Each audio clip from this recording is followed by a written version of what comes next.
Use of will for indicating future action, অর্থাৎ ভবিষ্যতের কোনো ঘটনা বোঝাতে সকল পার্সনের সাথে উইল ব্যবহার করা হয়।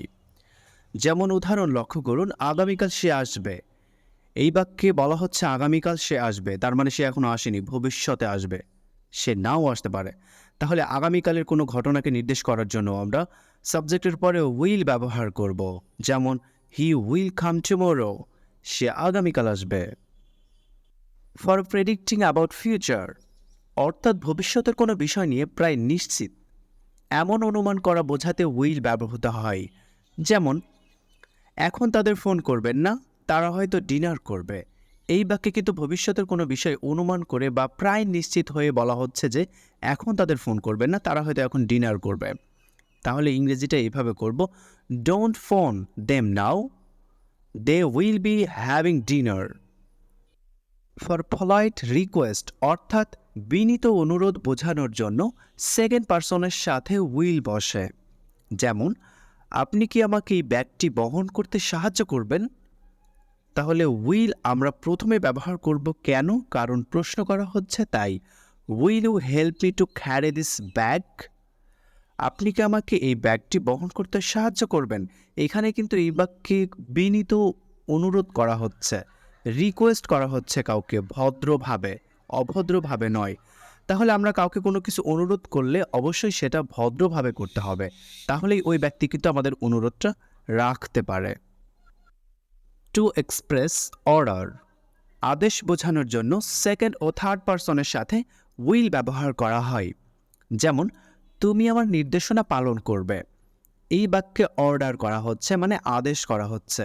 এই জন্য ওই বাক্যে ব্যবহৃত যেটাই হোক না কেন, হোক সেটা থার্ড পার্সন হোক সেটা সেকেন্ড পার্সন, সেটার সঙ্গে আমরা উইল ব্যবহার করব।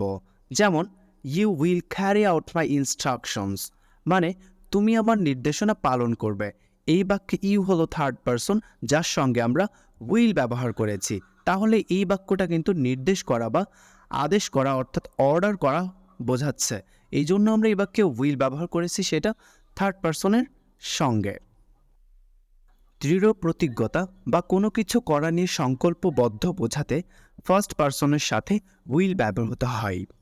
যেমন আমি যে কোনো মূল্যে কাজটি করব।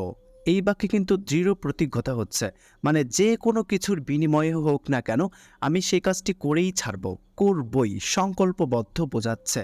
এই জন্য আমরা এই বাক্যে ব্যবহৃত আই হলো ফার্স্ট পার্সন, মানে আমি হলো ফার্স্ট পার্সন। এই জন্য এইটার পরে আমরা উইল ব্যবহার করব। যেমন I will do the work at any cost, আমি যে কোনো মূল্যে কাজটি করব। তাহলে আমরা কি বোঝা গেলাম? কোনো দৃঢ় প্রতিজ্ঞতা বা সংকল্পবদ্ধতা বোঝানোর জন্য উইল ব্যবহৃত হয়। অনেক ক্ষেত্রে ইচ্ছা বোঝাতে উইল ব্যবহার করা হয়। যেমন ইচ্ছা থাকলে উপায় একটা আছেই। এই বাক্যে কিন্তু ইচ্ছা কথা ব্যবহৃত হচ্ছে, ইচ্ছা কথাটা খুঁজে পাওয়া যাচ্ছে। এই জন্য আমরা এই বাক্যে উইল ব্যবহার করেছি। Where there's a will there's a way, এর বাংলা অর্থ হচ্ছে ইচ্ছা থাকলে উপায় একটা আছেই। Where there's a will there's a way, ইচ্ছা থাকলে উপায় একটা আছেই। আসলেই তো বিষয়টা তাই, আপনার ইচ্ছা থাকলে কোনো না কোনো উপায় বের হয়ে যাবেই যাবে। থ্রেট বা হুমকি দেওয়ার ক্ষেত্রে অনেক সময় উইল ব্যবহৃত হয়। যেমন আপনি যদি আবার এই ভুলটি করেন তবে আমি আপনাকে বরখাস্ত করব। এই বাক্যে কিন্তু থ্রেট দেওয়া হচ্ছে, হুমকি দেওয়া হচ্ছে যে আপনি যদি আবারও এই একই ভুল করেন তাহলে আপনাকে বরখাস্ত করা হবে, হুমকি দেওয়া হচ্ছে।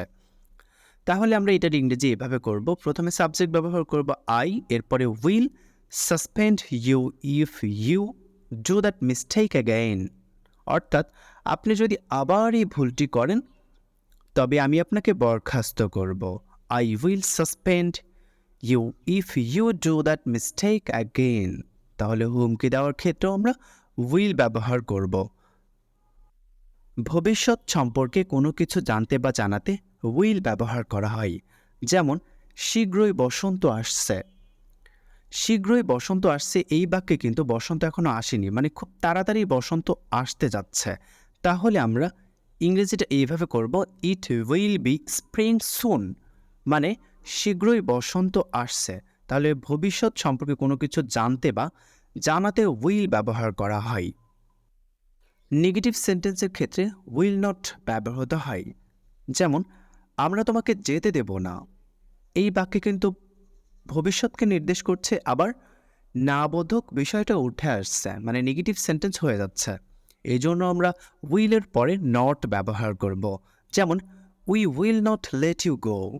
আমরা তোমাকে যেতে দেব না। দ্বিতীয় বাক্য লক্ষ্য করুন, হয়তো আপনি সেখানে সময় মতো পৌঁছাতে পারবেন না। তাহলে এই বাক্যটা কিন্তু ভবিষ্যৎকেও নির্দেশ করছে, আবার নেগেটিভ সেন্টেন্স হয়ে যাচ্ছে, মানে না বোধক কিছু এখানে প্রকাশিত হচ্ছে। তাহলে আমরা ইংরেজিটা এইভাবে করতে পারি, perhaps you will not be able to reach there in time. মানে হয়তো আপনি সেখানে সময় মতো পৌঁছাতে পারবেন না, এই জন্য উইলের পরে আমরা নট ব্যবহার করেছি। মনোযোগ সহকারে ক্লাসটি করার জন্য অসংখ্য ধন্যবাদ জানিয়ে আজকের মতো বিদায় নিচ্ছি, এবং ক্লাসটি কেমন লাগলো অবশ্যই কমেন্ট করে আপনার মতামত জানাবেন।